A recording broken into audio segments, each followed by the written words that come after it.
자, 이번 이야기는 시청자 커버님께서 찾아와 주셨습니다. 우리 커버님이 오늘 어떤 이야기를 들려주실지 바로 들어보도록 할게요. 안녕하십니까. 커버님 안녕하세요. 안녕하세요, 돌비님. 네, 아유, 또 늦은 시간까지 기다려주셔서 너무너무 사랑스럽고 감사합니다. 저도 사랑스럽고 감사드립니다. 조금 소름이 싹 끼치는데요. 자, 그러면 오늘 커버님께서 들려주실 이야기가 좀 특이하긴 할 것 같습니다, 보니까. 네, 뭐 좀 어떻게 보면 믿거나 말거나 네. 아니면 저는 좀 비현실적이면서도 좀 이상하다 뭐 이런 얘기 들은 게 있어서 한번 들고 와봤습니다. 알겠습니다. 그럼 어떤 이야기일지 빠르게 출발을 해보도록 할게요. 렛츠고! 끼리십니다. 커버죠.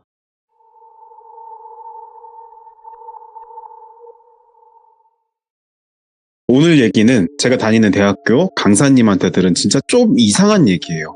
이 형님이 나이가 지긋하신 분인데 그 사건 당시가 박사과정을 다니셨던 분이었어요. 90년대 되게 오래됐죠. 근데 저랑은 나이 차이가 꽤 나는데 관계가 어쩌다 보니 편하게 형님 동생 한 사이가 돼서 편하게 형님이라고 하겠습니다. 호칭을.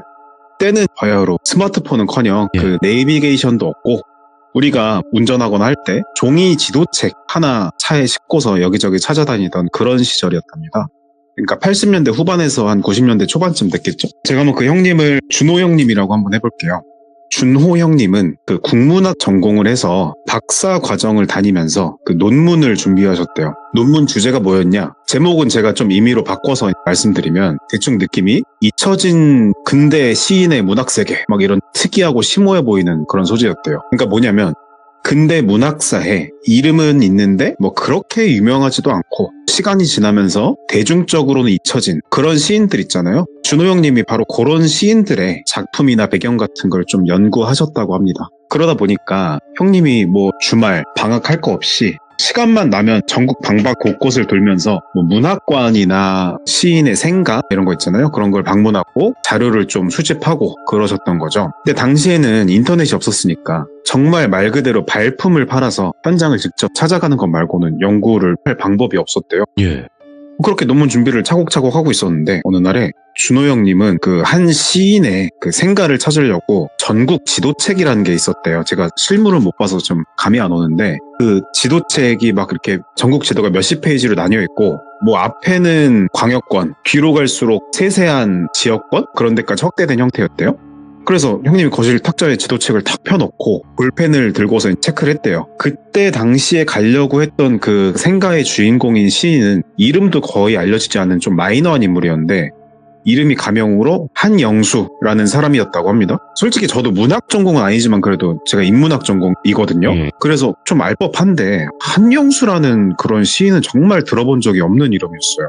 그래서 그 형님 말로도 자료가 실제로도 거의 없어서 도서관이나 문학관에서도 뭐 제대로 된 정보를 찾기 어려웠다고 합니다. 네. 근데 우연히 아주 희미한 옛날 기록 하나를 찾게 됐대요. 그 기록에 따르면 그 한영수라는 그 시인이 1930년대에 태어난 고향 마을이 있었고 그곳을 배경으로 한 시를 몇 편 남겼다고 적혀 있었다는 것이죠.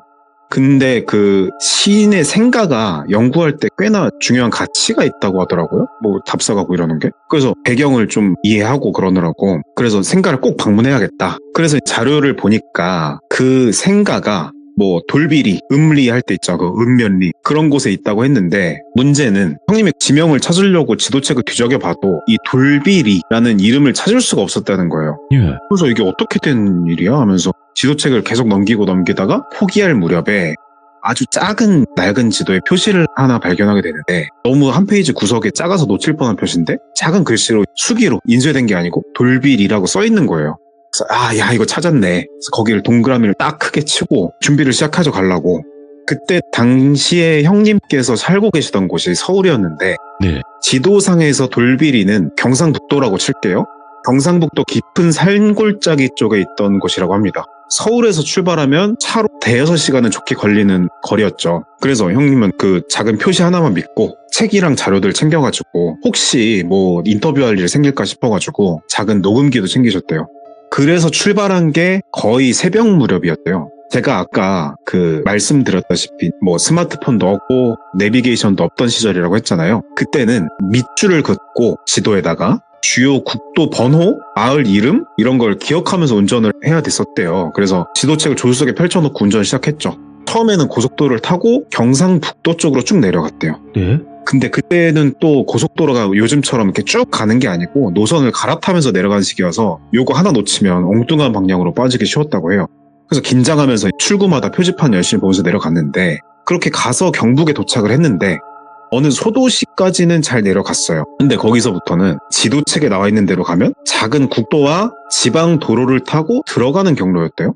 근데 문제가 그 지도책이 크게 막 세세한 부분까지 정확하게 나와 있진 않더라는 거예요. 게다가 도로는 또 점점 좁아지고 집들도 거의 없어지고 주변에 산만 보이는 그런 완전 비포장 느낌? 그런 풍경으로 바뀌기 시작했대요. 그러니까 슬슬 불안해지기 시작한 거예요. 아, 여기 맞나?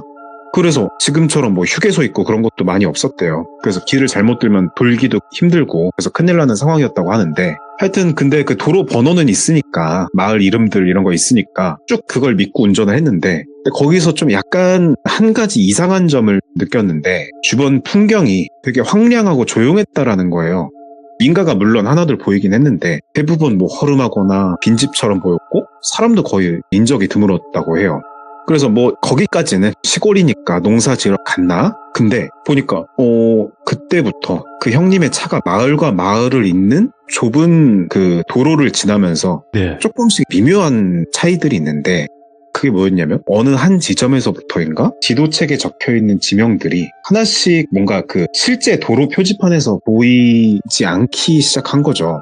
분명히 지도책에는 다음 마을이 귀종리라고 적혀 있었는데 도로 표지판은 아무리 봐도 귀종리라는 이름이 없는 거 뭐 이런 식이에요. 그리고 도로 표지마다 좀 녹슬어 있고 그래서 이게 두리번거리면서 파악을 해보니까 자기가 생각했던 것보다 훨씬 더 외진 곳까지 들어왔다는 거를 깨달았다고 합니다. 근데 여기까지 온 거 뭐 지도에 표시된 대로라면 돌비리가 바로 근처라는 생각에 그냥 가보자고 결심했대요. 그래도 혹시 모르는 마음에 형님은 그 지도책을 다시 펴서 현재 위치를 확인했습니다. 근데 다시 확인하니까 이상하게 그 돌비리 표시가 돼 있는 게 흐릿하게 잘 안 보이는 거예요. 지도가 좀 지워진 것 같은 거예요. 그 짧은 시간에. 그게 처음 미묘한 사건이었죠. 얼마 전까지 뚜렷했는데 오래된 잉크가 발화된 것처럼 지워져 가고 있었던 거예요. 그래서 잘못 봤나? 그러면서도 이거를 어떻게 합리화할 수는 없지만 그래도 애써 무시하고 더 깊숙한 산길로 들어갔어요.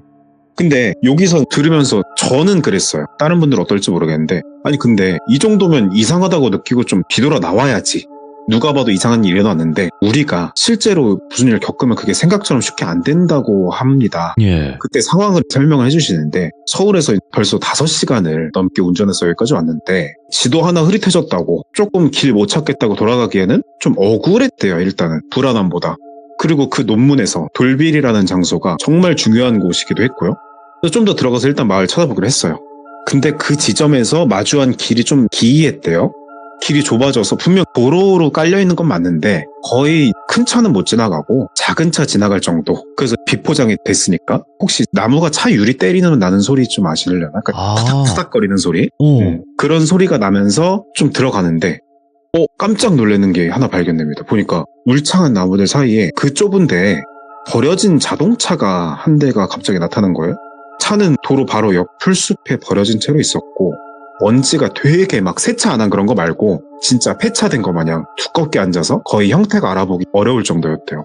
근데 좀 차가 이상하다고 느낀 건 보통 폐차된 자동차가 그냥 길에 버려져 있으면 녹이 슬거나 뭐 창문이 깨지거나 그런 게 일반적이잖아요. 그 차는 창문도 멀쩡하고 타이어도 다 달린 채로 거의 온전한 상태였대요. 근데 아까 말씀드렸다시피 좀 이상한 건 마치 그 오래 방치된 거 마냥 먼지가 많이 쌓여있고 낙엽에 덮여 있었고 예. 안쪽에 뭐가 있는지 잘 안 보일 정도로 어두웠는데 이 산 깊은 곳에 차가 지나가기도 힘든 곳에 왜 차가 있을까 하면서도 가까이 가서 확인을 해보려고 하는데 좀 무서웠는데 그냥 뭐 지나쳐서 얼른 다시 앞으로 가기로 했답니다. 그런데 무의식적으로 우리 백미러나 사이드미러 쭉 보잖아요, 운전하면서. 그럼요. 근데 무심코 보니까 방금 전까지는 보이지 않던 어떤 사람 형체 같은 게 그 의자 좌석에서 빈차의 좌석에서 어렴풋이 보였다고요. 순간 놀라서 진짜 반사신경처럼 브레이크를 팍 밟고 차를 멈췄대요. 정말 짧은 순간이었는데 눈 힐끔하는 순간이었는데 분명히 차 안에 뭐가 움직였던 건 확실했대요. 자기 기억으론. 다시 이제 브레이크 밟고 숨을 고르고 이제 백미러를 다시 봤더니 이번엔 또 아무것도 안 보이더래요. 그래서 이거를 내려서 한번 확인을 해볼까 했는데 거기서 내려서 확인한 용기까지는 없고 그래서 얼른 안 보고 그냥 앞만 보고 다시 출발했다고 합니다. 근데 계속 찜찜했던 이유가 그 마지막에 형체가 움직인 게 그냥 이렇게 좌우로 뭐 움직이거나 뭐 까딱한 게 아니고 마치 문을 열고 이렇게 쓱 이렇게 우리 내리려고 할 때 몸 상체 기울면서 이렇게 하잖아요. 그런 느낌으로 쓱 이렇게 움직이는 듯한 느낌을 받아가지고 되게 꺼림칙하고 불안했대요. 그래가지고 그 차를 지나쳐서 무의식적으로 땀이 송글송글 나고 되게 속된 말로 쫄린 거죠. 길은 이제 도로라고 할 수도 없을 정도로 험악한 상태고 이게 뭐 아직까지는 큰 사건은 없었지만 보니까 말 그대로 약간 묘한 분위기만으로도 점점 불안감이 중첩되는 느낌이었대요. 그래서 길이 많이 좁아진 상태에서 계속 정신없이 가다 보니까 갑자기 주변이 확 트이면서 눈앞에 작은 집 같은 것들이 몇 개가 보이기 시작했대요. 이제 안도의 한숨을 쉬면서 진짜 드디어 마을 나왔구나, 다행이다. 근데 문제는 이 형님이 지도를 펼쳐서 확인을 해보니까 지도상에서 돌빌이라는 곳은 대충 어림잡아도 여기는 아니었던 거예요. 보니까 훨씬 더 안쪽이었던 거예요. 예. 그러니까 그 마을 같은 거는 그 지도상에는 아예 존재하지도 않은 마을이었던 거죠. 그걸 확인한 순간부터 또 한 번의 불길한 느낌이 몰려왔답니다. 그래서 잠깐 차를 멈추고 내리진 않고 창문을 내리고 마을 찬찬히 둘러봤대요. 그런데 정말 기이하게도 그 마을에도 사람의 기척이 전혀 없었대요. 왜 그랬냐면 건물이 낡고 허름한 상태로 있었는데 기와장도 좀 깨져 있고 뭐 곰팡이도 외벽에 돼 있고 그래가지고 좀 되게 뭐 한 수십 년 동안 아무도 살지 않았던 폐허처럼 보였던 거죠. 근데 좀 이상한 거는 곳곳에 사람이 살았던 흔적은 또 있는데 그것들이 되게 방치된 채로 뭔가 사람만 삭제된 기분? 그러니까 예를 들면 뭐 세탁기 위에 빨래 바구니가 있다거나 집에서 쓸 법한 의자나 책상이 나와 있는 거, 마치 사람들이 뭐 급한 일 생겨서 갑자기 막 황급하게 떠난 것 같은 느낌을 받았대요. 예.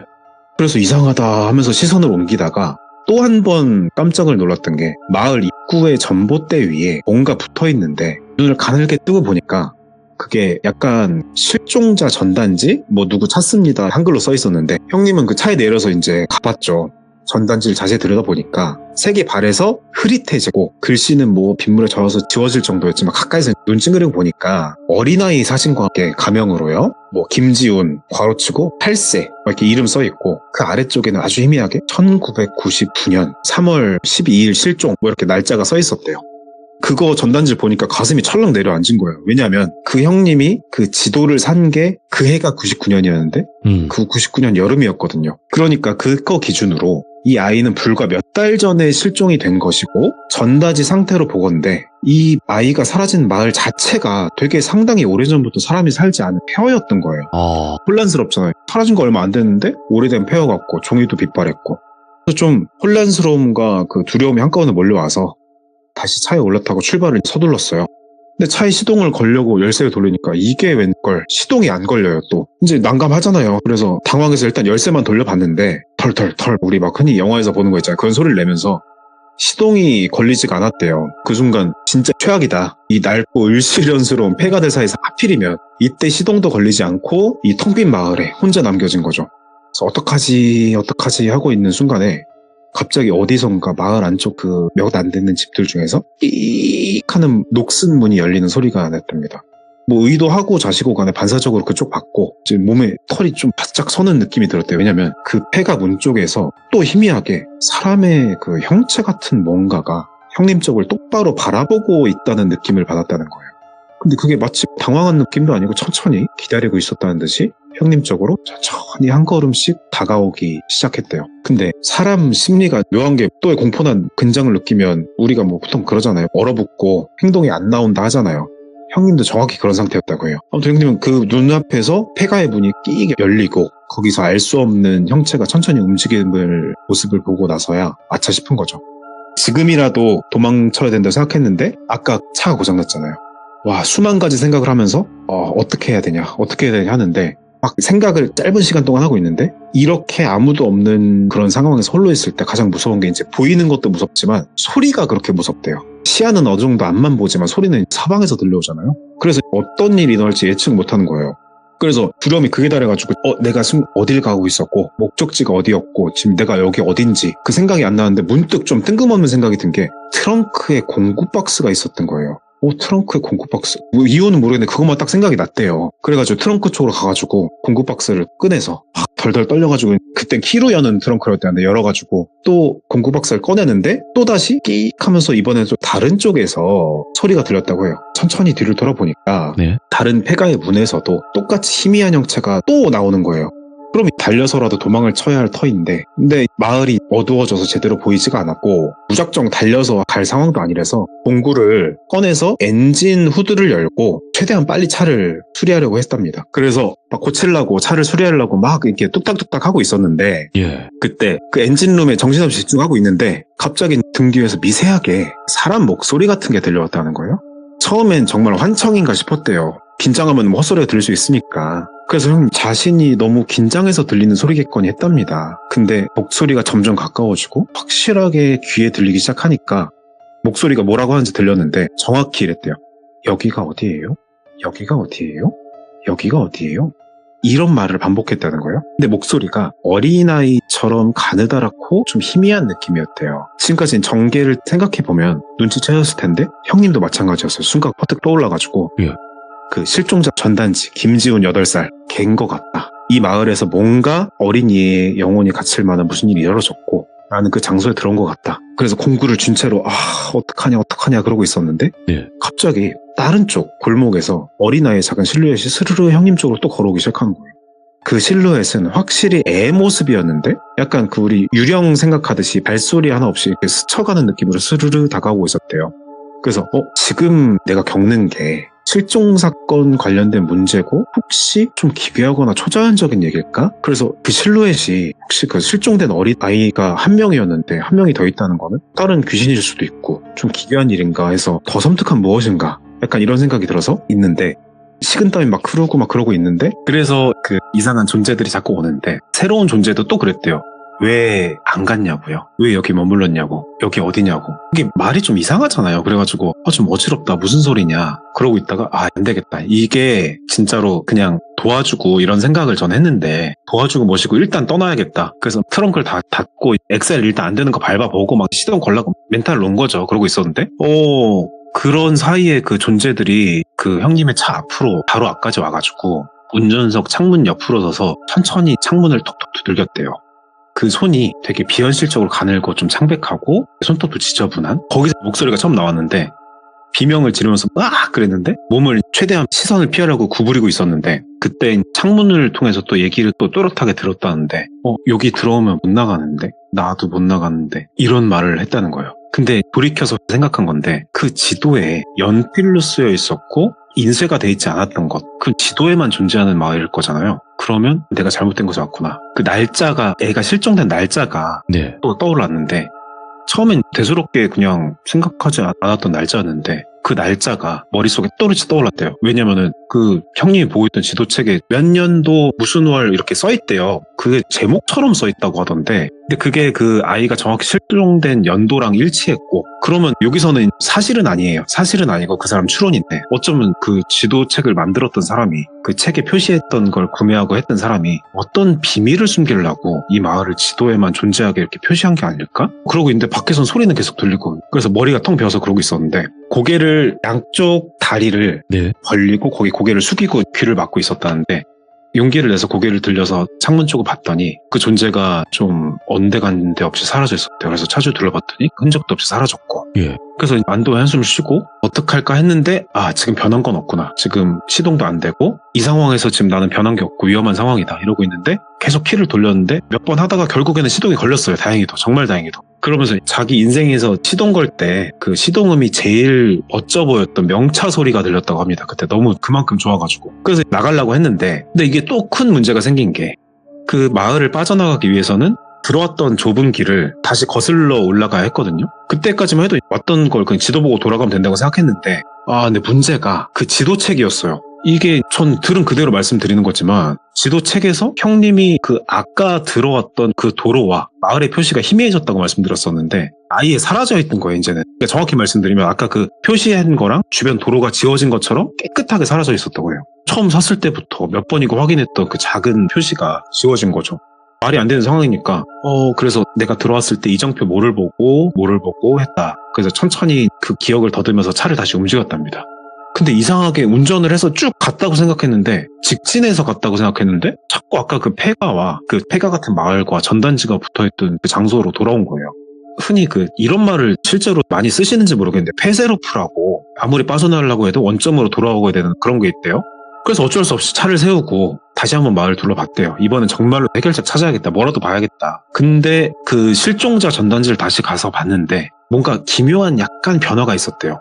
근데 처음에 봤을 때 그 한 아이의 사진과 장부가 적혀 있었잖아요. 근데 다시 봤을 때 그 전단지의 사진과 이름이 바뀌어 있었다는 거예요. 그러니까 더 정확히 말하면 그 아이가 아닌 다른 아이의 사진으로도 바뀌어 있었대요. 날짜도 달라져 있고 마치 그 마을 자체가 무슨 인격이 있어서 형님을 속이려고 하는 것 같대요.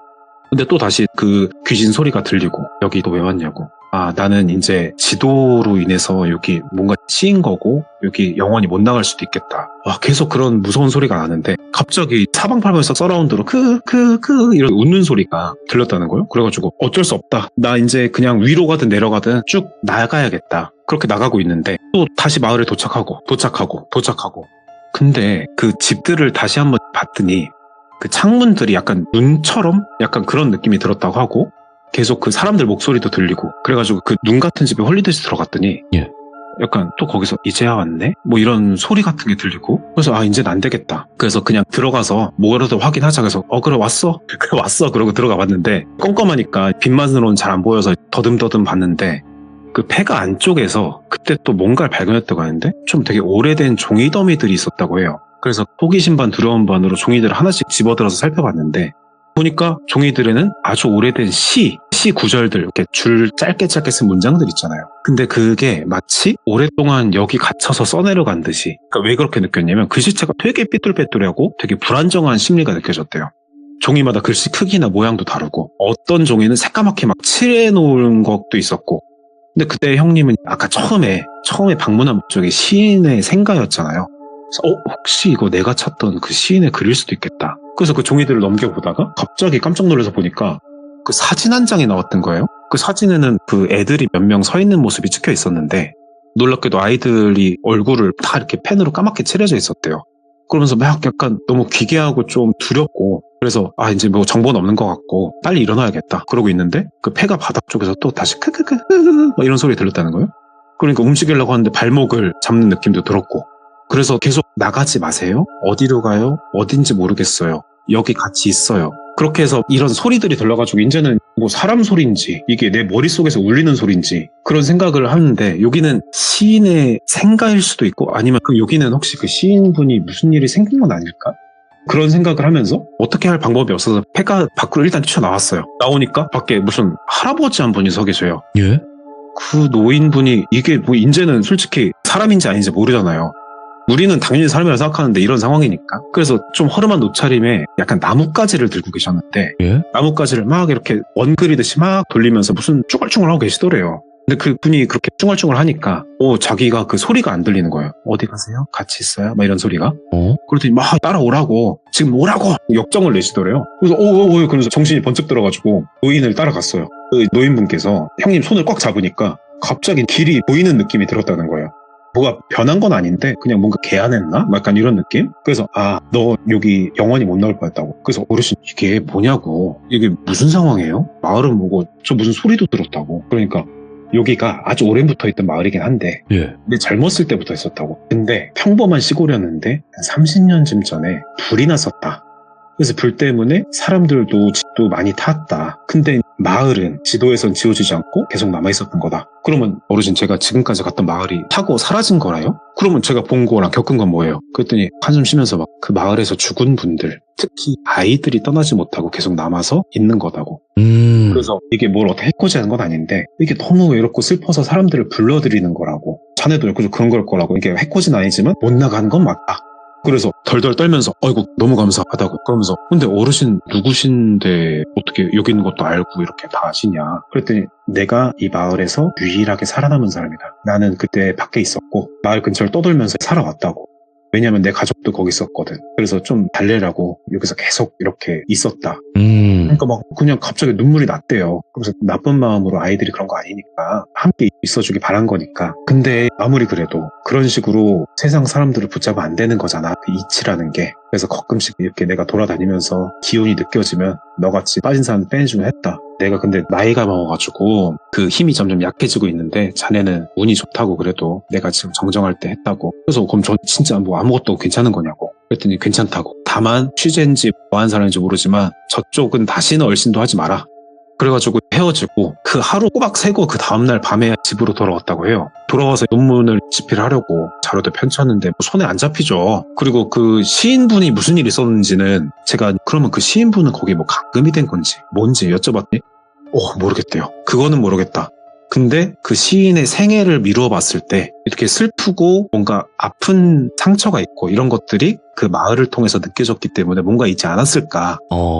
그래가지고 그 논문을 완성을 못하고 그래서 다른 주제로 논문을 써서 지금은 잘 되셔가지고 대학에서 강의하고 그러시면서 절 가르쳐주는 분은 아니고 저한테 오며 가며 만나 뵙는 분인데 친해져가지고 소개시켜줘서 들어준 얘기인데 근데 이 이야기를 들으면서 들려준 당신께서 느낀 교훈이 있다길래 뭐 연민의 마음인가 이랬더니 사람 호기심이 문제래요. 사고 나는 거 보면 꼭 호기심 못 이기면 사단이 나더라고. 그러니까 얘기 같은 거 듣고 호기심에 어디 찾아다니고 함부로 하지 마라. 의외로 좀 싱거운 교훈을 주시면서 얘기 들은 게 있어서 또 야, 그래도 진짜 커버님의 또 언변도 그렇지만 이번 이야기 주제도 굉장히 흥미로운 주제였어요. 섬뜩하기도 하고 기묘하기도 하고. 예, 오늘 커버님께서 또 이렇게 준비해서 시청자분들께 이야기를 들려주시는데도 정말 또 많은 노력을 하시는 분이거든요, 커버님. 네, 제가 그걸 알기 때문에 너무 또 감사드리고 당연한 게 아니에요. 예, 이렇게 해주시는 게 당연한 게 아닌데도 불구하고 항상 와주셔서 감사하고 또 항상 고맙다고 말씀해 주셔서 다시 한번 감사드립니다. 커버님. 감사합니다. 네, 고맙습니다. 네. 진짜로 저도 시들물을 계속 진행을 하고 있고 또 시청자분들과 커뮤니케이션도 나누고 하지만 당연한 게 아니거든요, 이게. 처음에 내가 신청을 한 거니까 내가 재미로 한 거니까 이렇게 할 수도 있는데 참여를 해주신다는 것 자체가 당연한 것도 아니고 시간 쪼개시면서 내시면서 해주시는 거예요. 그래서 간혹 가다가 우리 규정님들이 당연히 감사히 잘 들었습니다. 너무 잘 들었어요 하시는 분들도 많은데 요즘에는 한번 해봐. 내 앞에서 나를 한번 즐겁게 해봐. 이렇게 생각하시는 분들도 좀 많이 늘어서 마음이 아프긴 합니다. 아무래도 많은 사람들이 모이다 보니까 그런 사람들도 있던 거겠죠. 하지만 대부분의 규정님들은 또 많은 응원해주시고 이야기 들어주시다 보니까 너무너무 또 감사드리고 앞으로도 시들무에서 많은 참여자분들 편안하게 내 이야기를 할 수 있는 그런 채널이 될 수 있도록 여러분들의 도움이 필요합니다. 시청해주신 모든 분들 항상 건강하시기 바라겠습니다. 감사합니다.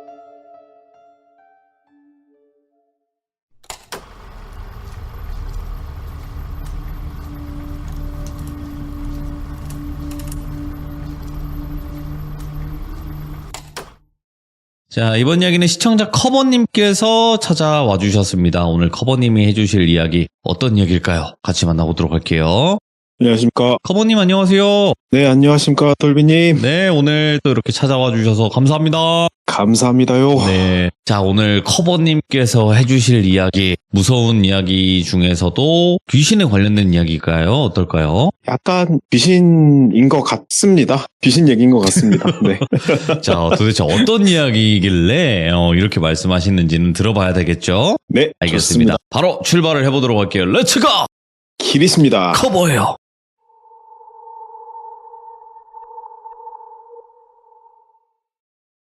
오늘 얘기는 제가 다니는 학교 대학생인 두 친구가 겪은 얘기입니다. 두 친구가 얘기를 들려줬는데 번갈아 가면서 들려준 건 아니고 주인공이 될 한 친구가 있긴 한데 어쨌건 이 두 친구를 가명으로 민서랑 선미 이렇게 여학생입니다. 두 친구는 같은 동네에 함께 살고 있었고 네. 그러니까 자주 함께 시간을 보내는 그런 절친 사이였어요. 그래서 어느 날도 민서랑 선미는 학교 끝나고 동네에 산책을 하는 루틴이 있었대요. 그래서 쭉 두런두런 이야기하면서 산책을 했는데 가다 보니까 꽤 오랫동안 비어있어 보이는, 그러니까 방치되어 보이는 어떤 낡은 집을 하나 발견하게 됩니다. 오호. 근데 이게 방치됐다 하면 우리가 흔히 상상하는 흉가 막 그런 것까지는 아닌데 그래도 딱 봐도 왜 사람이 안 사는 거면 티가 나잖아요. 보기 안 좋게 그렇게 방치된 빈집이었죠. 그 빈집이 두 사람의 특별히 눈길을 끈 이유는 거기서 약간 미세한 소리가 들렸다는 거예요. 자세히 들어보니까 무슨 알람 소리 같기도 하고 자명종 소리 뭐 이런 것 같아서 좀 약간 오싹하잖아요, 밤중에. 그렇지만 딱히 들어가 볼 생각도 없었고, 그래서 그닥 관심이 썩 가진 않아서 그냥 지나쳤다고 해요. 그렇게 시간이 흐르고 어느 날 밤에 이번엔 민서가 자정이 훨씬 넘은 시간에 알바 끝나고 집으로 돌아오던 길이었어요. 산책하던 그 루틴을 집하는 길이라서 가는데 그 빈집을 지나겠죠. 지나니까 희미한 소리를 듣게 됩니다. 거기서 약간 막 뜨르륵 뜨르륵 이런 소리, 정확히 알람 소리였어요. 분명히 빈집으로 보이는데 내부에서 규칙적으로 알람이 또 울리고 있었던 거죠. 그래서 다음날 민서는 같이 사는 친구 선미한테 그 이야기를 털어놓았어요. 근데 선미도 우리 그때 산책하다가 겪었을 때뿐만 아니라 나도 혼자 때도 너처럼 비슷한 그 소리 같은 거 들린 경험이 있다고 말하는 거예요. 그러니까 이제는 두 사람이 이 빈집에 대해서 좀 관심을 가지게 됩니다. 빈집에서 매일 새벽에 같은 시간 같은데 그 울리는 알람 소리가 대체 뭘까? 이러면서요.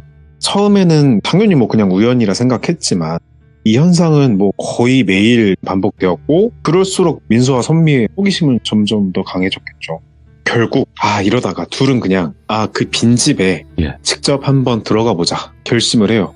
물론 조금 두렵기도 하겠지만 우리 그냥 단순히 알람 소리 같은 거 신기하잖아 그러면서 출처만 확인하자 궁금하니까 그러고 나오자고 서로를 안심시키는 말투를 하면서 집 안으로 들어갔어요. 자, 그래서 집에 들어갑니다. 그 집 내부는 뭐 우리가 흔히 생각하는 빈집 예상대로 먼지와 쓰레기 그리고 뭐 곰팡이 냄새 그런 걸로 가득했대요.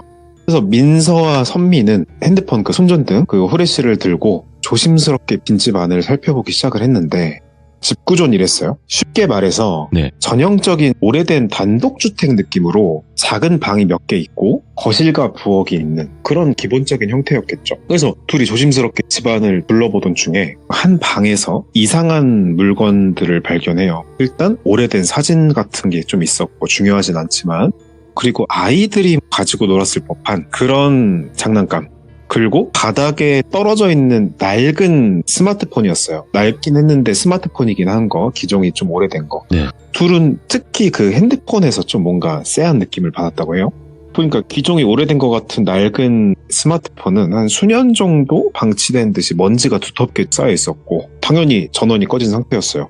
그래서 민서가 폰이다 그러고 호기심에 그 핸드폰을 주워들어서 전원을 눌렀지만 당연히 작동은 안 되겠죠. 방전이 되었거나 고장이 났거나 해서요. 그래서 둘은 그냥 그렇게 더 둘러보다가 핸드폰 내려놓고 가져오진 않고 그 외에 특별한 걸 딱히 찾지는 못하고 결국 빈집에서 나왔다고 해요. 근데 문제는 그날 밤부터였어요. 민서와 선미가 빈집에 들어갔다 나온 이후부터 두 사람의 주변에서 이상한 일들이 벌어지기 시작했다는 거예요. 이전까지는 두 사람이 빈집 주변에서만 혹은 안에서만 들렸던 알람 소리가 이제는 민서와 선미가 지내는 집에서도 들렸다는 거예요. 그래서 민서가 잠을 자다가 문득 소리를 듣고 깼습니다. 뚜르릉 뚜르릉 이 소리에 이게 그 알람 소리가 약간 그거 있잖아요. 자명종이라고 아날로그식의 종 치는 소리 약간 그런 소리라고 하더라고요. 그래서 민서는 깜짝을 놀라가지고 핸드폰일 수도 있으니까 핸드폰 벨소리 중에 비슷하게 소리 내는 게 있으니까 근데 뭐 핸드폰 조용했죠 당연히. 왜냐면 자기가 그런 거 설정한 적이 없으니까. 알람은 집안 어디에선가 들리고 있었지만 소리의 방향 그러니까 그 출처를 알 수가 없더래요 전혀. 이상하다. 그리고 곧 민서와 비슷한 경험을 선미 역시 또 하게 됐고 이제 이게 복수의 사람이 겪으니까 심각한 어떤 일처럼 느껴지고 단순 환청이 아닌 것 같고 두려움에 빠졌다고 하더라고요. 하여튼 그런 상황이고 그러던 어느 날 그 민서랑 선미는 그런 알람 소리 같은 게 들리면서 특별히 다른 일들은 또 없었어요. 그냥 소리만 간헐적으로 들렸던 거. 하여튼 그러던 어느 날 민서랑 선미는 또 뭐 어느 날처럼 산책을 하고 있었대요. 그러면서 그 쎄한 집을 또 지나가게 되는데 아니나 다를까 이번에는 좀 미세하게 그 알람 소리가 또 들렸고 이번에는 함부로 들어가 볼 생각이 감이 들진 않더래요.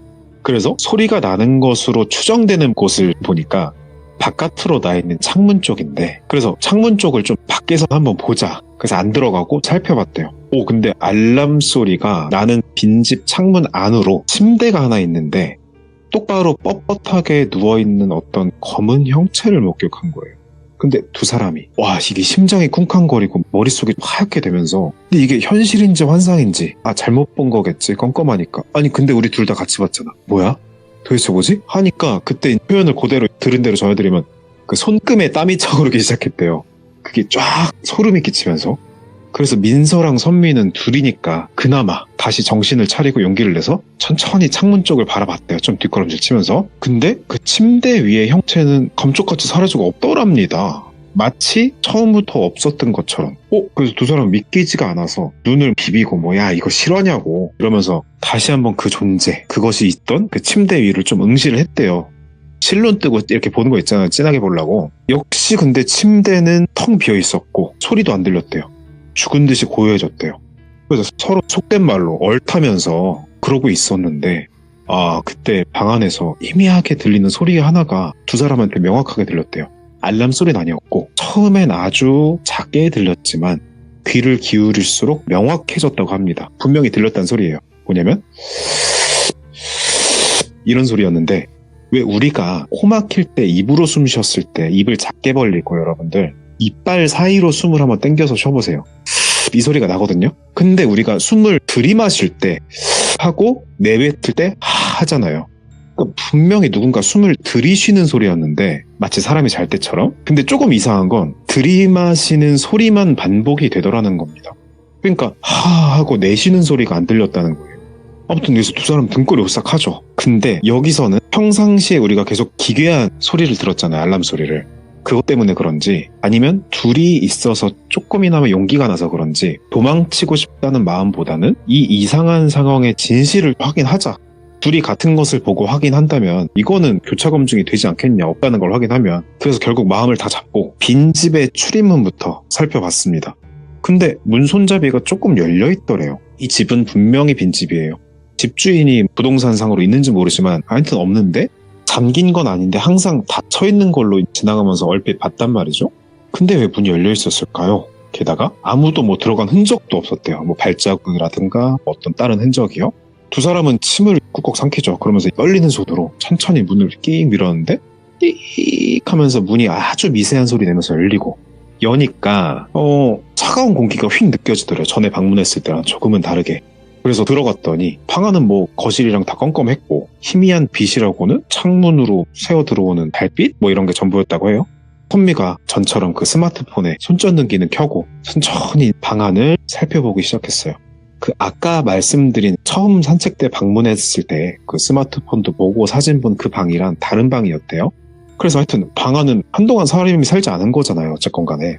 그래서 먼지가 가득했고 가구들이 시트가 덮여 있었대요. 우리 서양 영화 같은 거 보면 하얀색 천 같은 거 덮여 있는 거 있잖아요. 이사 갔을 때 그 채로 방치가 되어 있던 거죠. 근데 그 존재가 목격된 침대, 그 침대 위에 덮여 있던 그 흰색 시트가 있었는데 그 무언가가 거기에 누워 있었던 것처럼 약간 움푹 꺼져 있었다고 해요. We were in love that never meant to stay. Some things are real, even when they fade.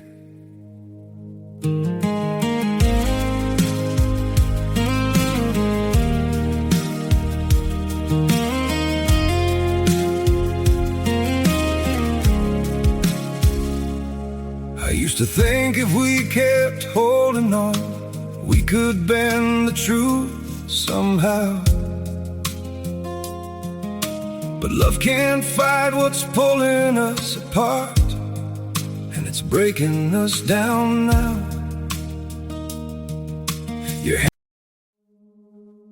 We were in love that never meant to stay. Some things are real, even when they fade.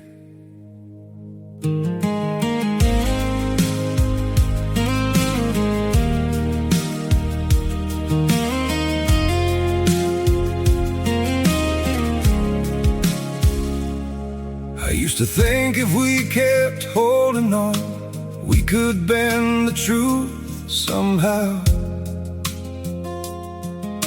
But love can't fight what's pulling us apart, and it's breaking us down now.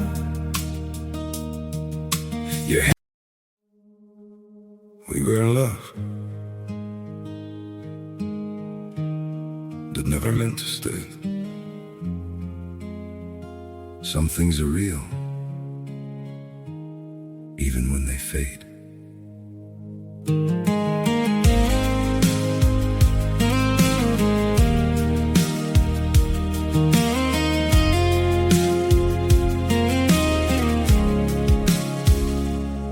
I used to think if we kept holding on, we could bend the truth somehow.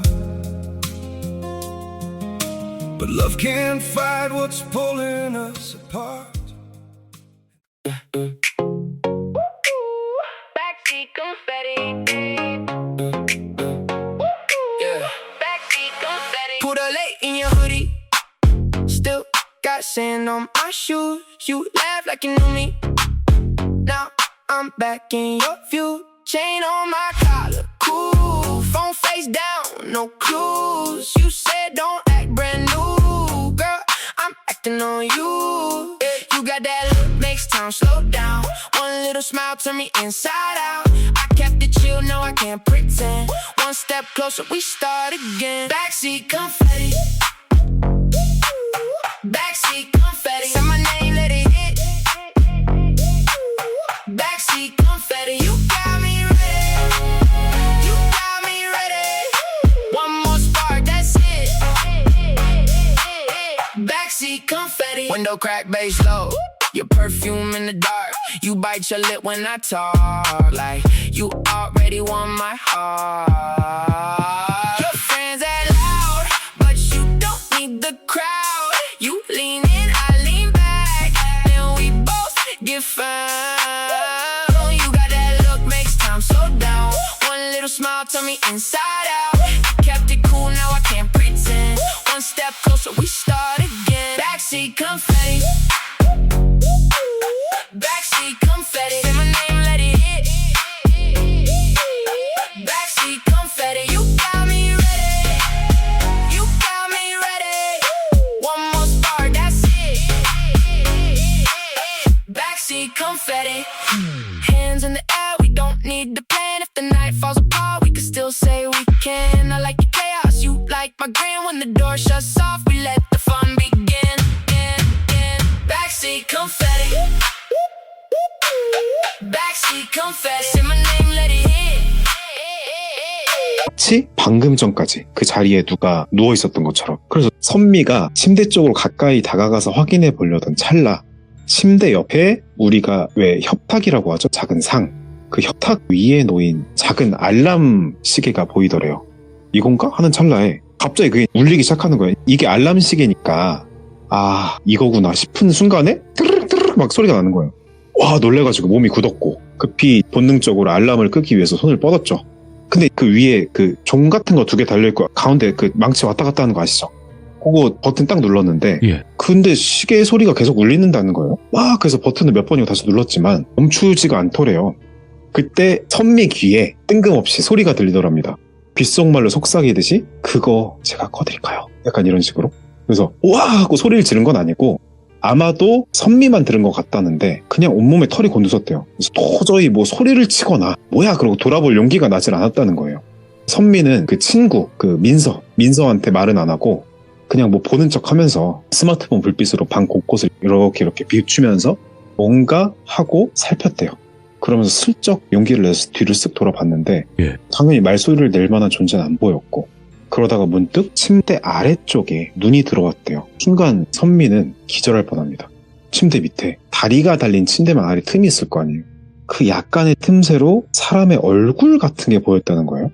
창백한 피부에 감정이 느껴지지 않아 보이는 무표정한 눈빛에 하지만 선미를 똑바로 응시하고 있는 그 시선과 맞췄습니다. 눈이. 그제서야 뭐가 막힌 게 뚫린 것처럼 선미가 비명을 지르면서 뒷걸음질 쳤대요. 친구 민서는 깜짝 놀라죠. 갑자기 소리를 지르니까 걔는 아무것도 못 봤는데. 그래서 왜 그냐 그러면서 민서도 무서워서 같이 도망치는데 막 백스텝을 밟으면서 뒤로 도망가다가 몸이 문지방에 걸려서 바닥에 넘어졌습니다. 엉켜서. 근데 선미가 그 순간 침대 밑에 있던 그 바라보던 얼굴이 막 우다다다다 하면서 앞으로 나오면서 선미한테 말을 걸더래요. 여기 왜 들어와? 뭐 이런 식으로요. 이제 뭐 챙기고 할 겨를도 없이 선미는 민서를 막 서로 부축하면서 소리를 지르면서 집으로 도망쳤대요. 예. 집으로 돌아온 두 사람은 문을 꽉 잠그고 서로 간에 상황 설명을 해요. 왜냐면은 한 명은 봤고 한 명은 전혀 못 봤다고 했거든요. 그래서 선미가 본 사람, 민서가 못 본 친구. 야 민서야, 이러이러했다. 너 뭐 소리도 안 들렸냐고. 뭐 본 것도 없냐. 그러니까 민서가 아니 나는 그냥 있다가 네가 소리 지르면서 뒷걸음질 치길래 나도 쫄아 있다가 깜짝을 놀래가지고 무서워서 같이 나가려다가 엉켜 넘어져서 찧었다. 예. 그리고 너 이렇게 해서 우리 여기까지 온 거라고 도망. 이게 끝이에요. 아, 선미만 보고 들은 거예요. 그러니까 우리 다시는 가지 말고 소리고 뭐고 가면 더 안 좋으면 안 좋았지 갈 거 아닐 것 같다 이거. 그러고 나서 그날 이후로 두 사람은 제가 미처 못 물어본 게 생각났는데 그 끔찍한 악몽, 환청 이런 거에 시달리기 시작했대요. 근데 제가 뭘 못 물어봤냐면 이게 둘이 같은 내용의 악몽이랑 환청을 들었냐 그걸 미처 못 물어봤는데 아무튼 확실한 거는 두 사람이 그 두 번째 방문 이후로 둘 다 악몽을 꾸고 알람 소리 같은 거와 함께 약간 부르는 듯한 소리가 왕왕 환청으로 들렸다는 거죠. 그래서 두 친구는 결국 우리끼리는 이 문제 해결 못한다 이렇게 판단을 했대요. 근데 그렇다고 경찰에 신고할 것도 전혀 아니잖아요. 뭐 집에 직접 들어가서 증빙할 만한 뭘 목격하거나 무슨 일이 생긴 거나 그런 것도 아니니까. 그래서 어떡할까 고민을 했대요. 근데 저도 이런 얘기들을 사연들을 들으면서 이야기들 흐름상으로 이쯤에서 무당을 찾아갈 것 같거든요. 그래서 제가 혹시 무당을 찾아갔냐 못 참고 물어봤더니 아니래요. 그게 아니고 민서가 이거를 어떡할까 고민하다가 엄마한테 털어놨대요. 좀 뜬금없으실 수도 있는데 그냥 무당이나 종교나 이게 아니고 그냥 엄마 생각이 나더래요. 그렇게. 예. 그래서 민서 어머니께서는 근데 이 얘기를 되게 진지하게 들어주시더래요. 그러고 쭉 듣자마자 걱정된 표정으로 조심스럽게 말씀하시더래요. 민서야, 엄마 아는 사람 중에 이런 부분에서 큰 도움을 주실 수 있는 분이 계시다. 한번 만나볼래? 그러니까 평소랑 다르게 한 달이 건너서 진행이 되는 것 같은데 민서는 더 이상 방법이 없으니까 선미랑 이야기 끝에 엄마의 제안을 받아들였어요. 며칠 뒤에 민서 어머니랑 민서 그리고 혼자 봤던 그 선미가 함께 어떤 작은 아파트 단지로 찾아갔대요. 멀지는 않아서 걸어갈 만했다는데 찾아뵀더니 거기는 나이가 꽤 지긋하신 어떤 할머니께서 그 세 사람을 기다리고 계셨다는데 할머니가 뜬금없이 첫마디 안녕하세요 저희 이게 아니고 너 최근에 봤구나. 마치 무당이 말씀하시듯이 세 사람은 깜짝 놀라가지고 아무 말도 못했죠. 왜냐면 어머니도 우리 애가 이러이러했다 그런 건 아니고 안 좋은 일이 있었다 설명할 수 없는 그러면서 그냥 상담 요청만 드렸었다는 거예요. 그래서 아무튼 할머니는 민서를 조용히 응시하면서 말을 이어가시는데 네가 어떤 곳에 들어갔다가 따라붙은 게 있는데 근데 그게 그 집을 지키고 있던 거라고. 너한테 그게 해코지하려는 건 아닌 것 같은데 뭔가를 매개로 교감이 돼서 따라온 것 같다. 그러니까 그럼 뭐 당연히 이제 어떻게 해야 되냐고. 그러니까 할머니는 민서를 안심시키면서 되게 부드러운 말투로 좋게 말씀 주셨대요. 걱정하지 말라고. 이게 뭐 혼이라는 게 구천을 떠돌다 그런 거니까 내가 어떻게 잘 달래주고 하면 떠날 수 있다고 별거 아닐 수 있다고. 예. 같이 가보자. 그래서 여기서 할머니 말씀을 잠깐 드리면 민서도 이분에 대해서 자세히 소개를 받은 건 아닌데 확실한 것은 의외로 이런 말씀을 주시는데도 무업을 하시거나 무당 이쪽 분은 아니셨다고 해요. 그냥 불리기로는 신이 있으신 할머님이시라고 되게 유명하신 분이었대요. 아는 사람들 사이에서. 자세한 어떤 뭘 하셨다 과거 이런 건 잘 몰랐다고 하더라고요. 그래서 민서는 선미와 엄마 그리고 신기가 있는 할머니와 함께 빈집을 다시 찾았어요. 집에 도착하니까 할머니께서 잠시 눈을 감고 주문 같았대요.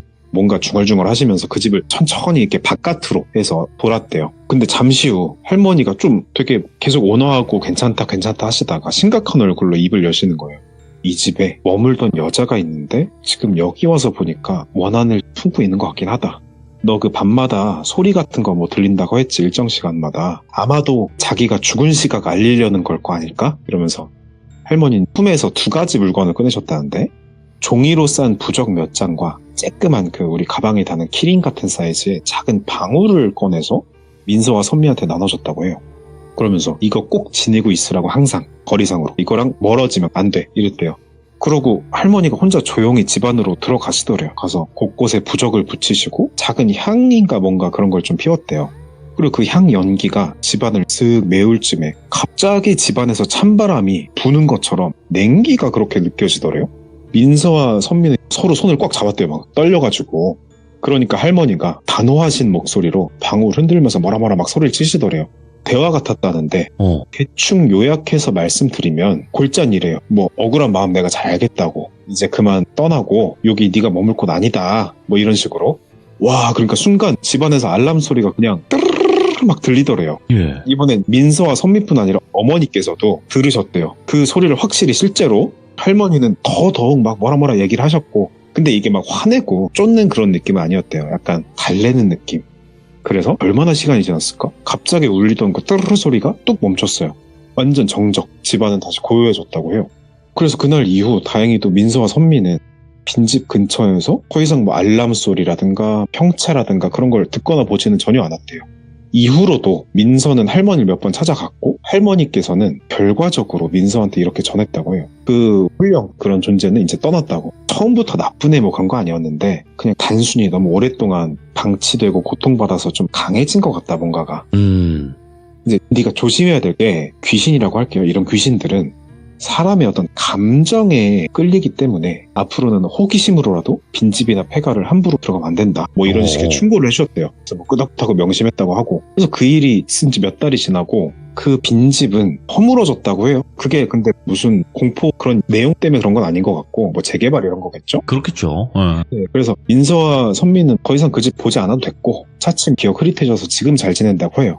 근데 이게 좀 시간을 지나고 보니까 민서가 그 집 빈터를 지날 때마다 작은 묵념이라고 할까요? 기도 이런 거 한대요. 편히 쉬시라고, 캐집어놔서 죄송하다고.